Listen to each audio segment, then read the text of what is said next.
HSC ICT introduction লেকচারে সবাইকে স্বাগত। ইন্ট্রোডাকশন লেকচারে আমরা খুব বেসিক লেভেল থেকে কিছু কথা বলবো। প্রথমেই আমরা আইসিটির যে ফুল মিনিং সেটা একটু জেনে নেই। আমার মনে হয় তোমরা সবাই জানো, তারপরও বলছি একবার। Information and communication technology.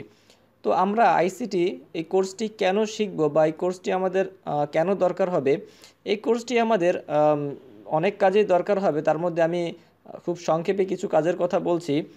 যেমন যোগাযোগ ব্যবস্থায় আমরা এখন মোবাইল ফোন এবং কম্পিউটার, ইন্টারনেট এগুলো অনেক বেশি ব্যবহার করে থাকি।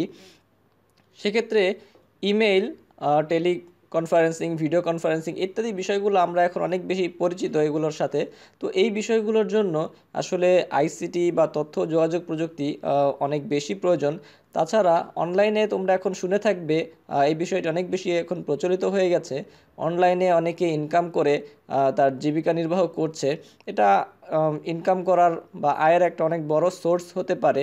তাছাড়া শিক্ষা খাতে অনলাইনে যে বিভিন্ন প্রভাবগুলো রয়েছে, যেমন স্কুল এবং কলেজে ভর্তির প্রক্রিয়া, তোমরা ইতিমধ্যেই এই বিষয়গুলো দেখে এসেছো বা এভাবে ভর্তি হয়ে এসেছো, অনলাইনে ভর্তি।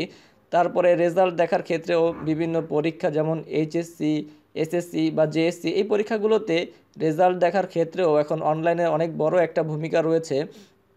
তারপরে রয়েছে অনলাইনে কেনাকাটা বা অনলাইনে কোনো কোর্স করা, যেমন এই কোর্সটি তোমরা অনলাইনে করতে পারছো। আইসিটি বিষয়ক এই কোর্সটি তোমরা অনলাইনে করবে, সামনে সমস্ত এই বিষয় টিউটোরিয়াল দেওয়া হবে। তো আসলে এই বিষয়গুলোতে দেখে আমরা বুঝতে পারছি যে এখন তথ্য ও যোগাযোগ প্রযুক্তি আমাদের সমাজ জীবনের প্রতিটি পর্যায়ের সাথে খুব ওতপ্রোতভাবে জড়িয়ে গেছে। তো এই হলো খুব সংক্ষেপে আইসিটি কেন আমরা শিখব সেই বিষয়ে বললাম। আমরা বিস্তারিত এই বিষয়গুলো নিয়ে পরবর্তী লেকচারগুলোতে কথা বলবো।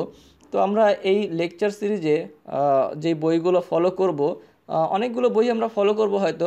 তো সেখান থেকে বেশ কিছু বইয়ের নাম আমি তোমাদেরকে স্ক্রিনে দেখালাম। এই বইগুলো মোটামুটি আমরা ফলো করার চেষ্টা করব। ও প্রথম অধ্যায়ে কোন কোন বিষয় রয়েছে আমরা একটু দেখি। কোন অধ্যায়ে কোন বিষয় রয়েছে? প্রথম অধ্যায়ে রয়েছে তথ্য ও যোগাযোগ প্রযুক্তি, বিশ্ব ও বাংলাদেশ প্রেক্ষিত। দ্বিতীয় অধ্যায়ে রয়েছে কমিউনিকেশন সিস্টেম ও নেটওয়ার্কিং। তৃতীয় অধ্যায়ে রয়েছে সংখ্যা পদ্ধতি ও ডিজিটাল ডিভাইস। চতুর্থ অধ্যায়ে রয়েছে ওয়েব ডিজাইন পরিচিতি ও এইচটিএমএল। পঞ্চম অধ্যায়ে রয়েছে প্রোগ্রামিং ভাষা এবং ষষ্ঠ অধ্যায়ে রয়েছে ডাটাবেস ম্যানেজমেন্ট সিস্টেম। আমরা প্রতিটি অধ্যায়েই চেষ্টা করব বিস্তারিতভাবে কথা বলার জন্য।